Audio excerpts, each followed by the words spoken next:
ఓం నమో భగవతే రుద్రాయ.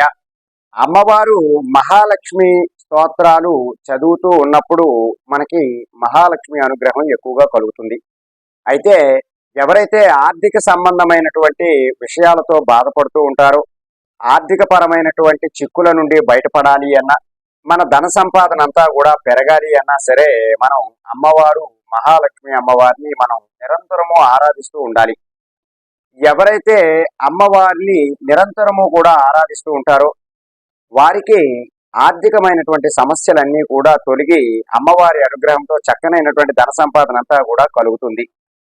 కాబట్టి అమ్మవారిని ప్రతినిత్యము కూడా ఆరాధించాలి అంటే ఎటువంటి మంత్రాలతో అమ్మవారిని సంతోషపరచొచ్చు అనేటటువంటి విషయాన్ని నేను మీకు ఇక్కడ తెలియజేస్తూ ఉన్నాను. అయితే ఈ పరిహారాన్ని మీరు శుక్రవారం నాడు ప్రాతకాలాన్నే మొదలు పెట్టండి. ఈ మంత్రము ప్రతిరోజు కూడా రోజుకి ఒక్కసారి చెప్పుకుంటే చాలు. మీరు స్నానం చేసిన వెంటనే ఈ మంత్రాన్నంతా కూడా మీరు కంఠోపాఠం చేసి ప్రతిరోజుకి ఒక్కసారి చెబితే చాలు. అంటే మీరు స్నానం చేసి దేవుడి దగ్గరికి వెళ్ళి మీరు ఈ మంత్రాన్ని ఒక్క మారు జపిస్తే సరిపోతుంది. ఈ మంత్రం కొంచెం పెద్దది అయినా సరే ఈ మంత్రం మనకి చాలా ఉపయోగకరంగా ఉంటుంది.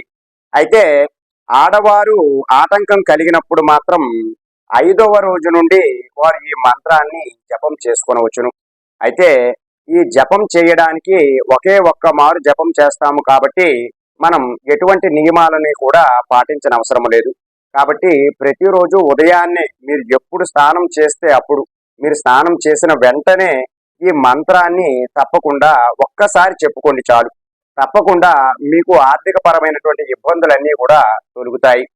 అయితే ఇప్పుడు మీకు ఆ మంత్రాన్ని నేను తెలియజేస్తూ ఉన్నాను. ఓం హ్రీం శ్రీం క్రీం శ్రీం క్రీం క్లీం శ్రీం మహాలక్ష్మి మమ గృహే ధనం పూరయ పూరయ చింతాయై ధూరయ ధూరయ స్వాహ.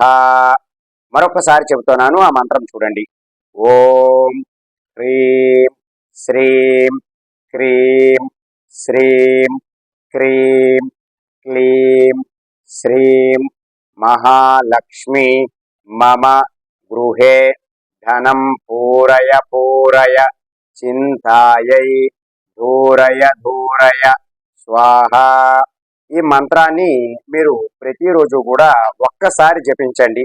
మీరు అలా చెప్పుకోవడం ద్వారా మీకు అవసరమైనటువంటి ధనము అమ్మవారి యొక్క అనుగ్రహంతో మీకు సకాలంలో దొరుకుతుంది.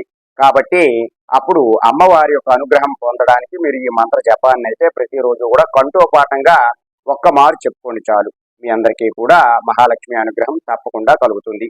సర్వే జన సుఖినో భవంతు. శుభం.